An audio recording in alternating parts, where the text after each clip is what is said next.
Assalamualaikum warahmatullahi wabarakatuh. Saya Cindy Pratiwi, NPM 1919 Di sini saya akan mempresentasikan hasil review saya yang berjudul Mempercepat Pemulihan, Menjaga Stabilitas. Bagian 1, Overview Risiko terhadap stabilitas sistem keuangan. Di tengah krisis kesehatan akibat pandemi yang menyebabkan peningkatan tekanan terhadap perekonomian nasional, OJK menilai bahwa stabilitas sistem keuangan sampai akhir tahun 2020 masih tetap terjaga, terutama didukung oleh permodalan LJK yang kuat dan buffer likuiditas yang memadai. OJK telah mengeluarkan kebijakan yang extraordinary, preemptive, dan forward-looking yang tidak mampu menjaga kepercayaan dan stabilitas pasar keuangan sekaligus mengoptimalkan peran sektor keuangan untuk membantu sektor real dan perekonomian di tengah pandemi. Hasilnya, sektor keuangan dipandang telah memberikan dukungan yang cukup memadai bagi sektor real untuk bertahan di tengah pandemi serta menjadi kualitas bagi percepatan pemulihan ekonomi nasional. Kedepan, OJK memandang masih terdapat beberapa hal yang perlu dicermati terkait perkembangan perekonomian dan perubahan lingkungan sektor keuangan yang dapat memengaruhi kinerja lembaga jasa keuangan dan stabilitas sistem keuangan secara keseluruhan. Bagian 2, Outlook Stabilitas Sistem Keuangan. OJK memperkirakan bahwa stabilitas sistem keuangan sepanjang tahun 2021 masih dapat terjaga dengan baik. Di tengah masih berlanjutnya pandemi dan perubahan yang terus terjadi baik di sektor keuangan dan perekonomian, baik di lingkup domestik maupun internasional, dinamika tersebut tentunya memengaruhi profil risiko industri jasa keuangan yang menuntut adaptasi dan mitigasi yang proaktif sehingga dapat mengubah tantangan menjadi peluang. Industri jasa keuangan dipandang memiliki modal awal yang memadai untuk beradaptasi dan melakukan langkah-langkah mitigasi.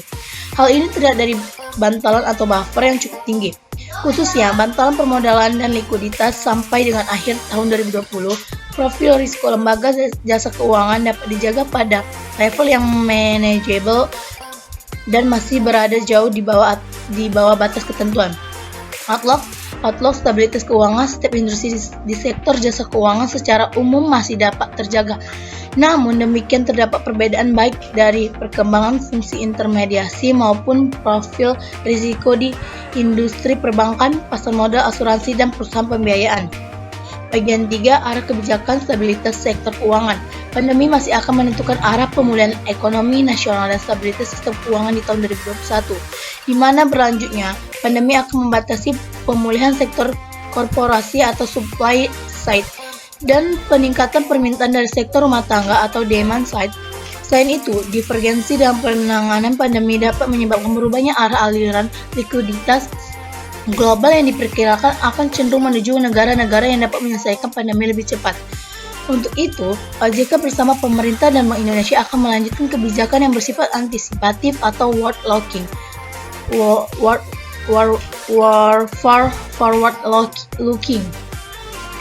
dan luar biasa atau extraordinary yang telah diambil sejak tahun 2020 untuk mendorong pemulihan ekonomi dan menjaga stabilitas sistem keuangan.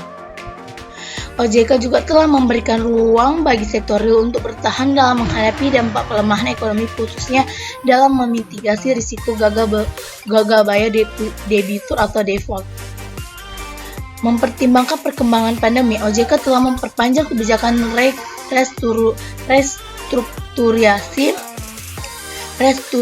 restrukturisasi dan penilaian kualitas aset sampai tahun 2022. Dengan terjaganya likuiditas di pasar keuangan dan ruang ekspansif lembaga jasa keuangan, diharapkan sektor jasa keuangan dapat berperan secara optimal sebagai katalis bergulirnya program pemulihan ekonomi nasional. Bagian 3, Current Isu Stabilitas Sektor Keuangan. OJK mencermati fenomena terkini di sektor jasa keuangan yang dapat mempengaruhi stabilitas sistem keuangan ke depan serta efektivitas transmisi kebijakan untuk mengelola siklus ekonomi dan keuangan ke depan. Beberapa pengamatan menunjukkan bahwa investor individu menjadi salah satu pendorong utama pemulihan kinerja pasar saham 2020 secara global. Namun demikian, investor individu yang tidak dilengkapi dengan literasi berinvestasi dengan baik juga terpantau meningkatkan volatilitas pasar saham. Keputusan investasi investor individual sebagian tidak berdasarkan analisa fundamental dan dipengaruhi oleh informasi dari influencer. Kedepannya, ini akan menjadi tugas bersama seluruh otoritas dan pemangku kepentingan di pasar modal untuk melakukan edukasi agar perilaku investor individu tidak menyebabkan volatilitas yang berlebih di pasar keuangan sekaligus mereka tidak mengambil resiko investasi secara berlebihan. 2020 merupakan tahun bagi investor individu. Sepanjang tahun pandemi COVID-19, berbagai media massa global terkemuka meliput fenomena tingginya minat individu untuk berinvestasi di pasar saham.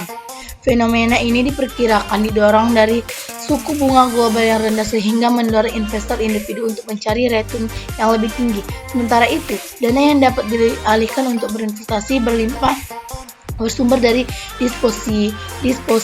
disposable income yang naik karena stimulus bantuan langsung tunai dari pemerintah dan pengeluaran konsumtif yang tertahan karena pembatasan mobilitas yang dilakukan untuk menahan laju infeksi COVID-19. Selain itu, terdapat katalis utama naiknya transaksi investor individu yaitu kemudahan bertransaksi yang ditawarkan oleh aplikasi trading online. Seperti contohnya Robinhood, CharlesSwap, dan eTrade. Sekian dari presentasi saya ucapkan sekian dan terima kasih.